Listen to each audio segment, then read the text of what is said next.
This is a brief introduction to myguitarlessons.com. Basically, we're trying to provide the benefits of physical guitar lessons in an online experience. So what we've done is we've broken it down into two major components. The first is songs, and the second is the foundation that the songs are built upon. So when you log in, what you can do is click on Select a Song, and you will see a list of songs. You can sort them by artist, song title, difficulty. And what you want to do is go through the list of songs and find the song that you want to learn to play. So there's a YouTube video for each of the songs so that you can hear it. And since you're going to be playing this song and practicing this song quite a bit, it's good to choose wisely. So take your time and actually pick a good song that you want to learn. So let's say that we pick House of the Rising Sun as the song we want to play. Each song is broken down into a relatively large series of exercises. Some of the exercises will be easy for you and others will be a challenge. So if an exercise is a challenge, that's a great thing because that means you have something very specific to learn. If it's easy for you, that's good too. You can get through the material more quickly. If you look at the exercises, you can see that there's multiple ways to learn about the exercise. You can click on pictures of the chords. There are videos to show the exercise being played. There are also, on certain exercises, descriptive videos that talk about more of the intent of the exercise. And there's also words that describe the exercise as well as links to more information related to it.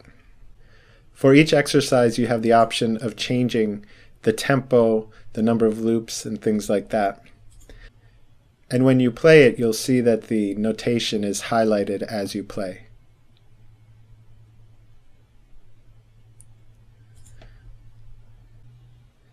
For each exercise, you have a couple of options. If you find that the exercise is easy and you can easily complete it, you can mark the exercise complete.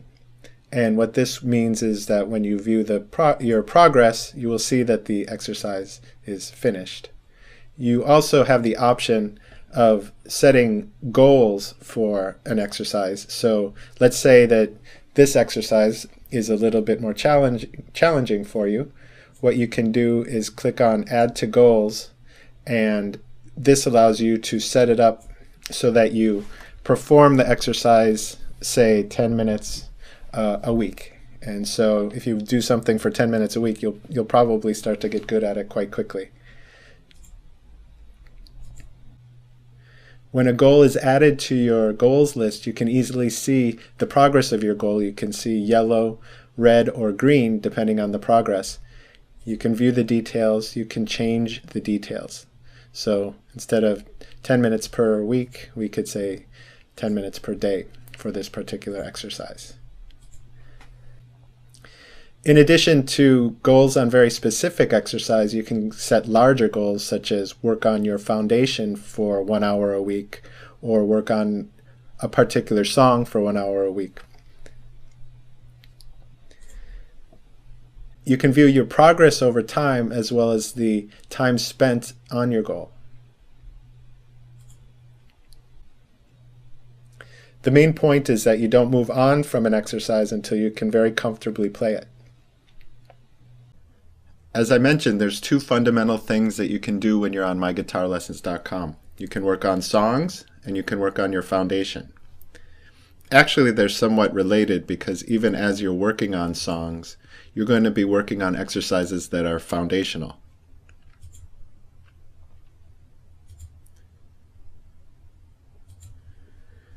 Here's an example. As you work on some of these foundational exercises, your foundation will improve. In addition to working on these exercises, there are links to the information in the foundation section of the site, which will navigate you there and take you to that information. When you're done working on the related information, it will ask you if you want to go back to where you were in the site, so you won't lose your place. To explicitly work on your foundation, you go back home and you can see that the foundational skills are listed here. So let's say you want to work on note names. You can improve your ability to identify the notes here. The exercises are quite different from the exercises where you're playing the songs. Here it's more where you're trying to name the notes that you know via exercises. There's also examples such as rhythm and the chords of keys, the family of chords that are usually related to songs, shapes and intervals, things like that. You'll find that these same skills are used in many songs, so once you learn them once, you can use that foundation over and over again. The reason why we attach such importance to the foundation is because when a performer is playing a song on the guitar, they're not barely able to play the song. They don't know just where to put their fingers and not much more. There's a solid foundation behind that. You can think of an iceberg. When they're playing the song, you're just seeing the tip of the iceberg, but beneath the water there's a solid foundation. MyGuitarLessons.com works whether you use your phone, a computer, or a tablet to access it. And the information is saved in the cloud, so you can actually be on a bus or a train and improve your foundation, and that will be tracked and show up the next time you turn on your tablet or your computer. So the idea is that you can work on your guitar skills whenever you want and wherever you are.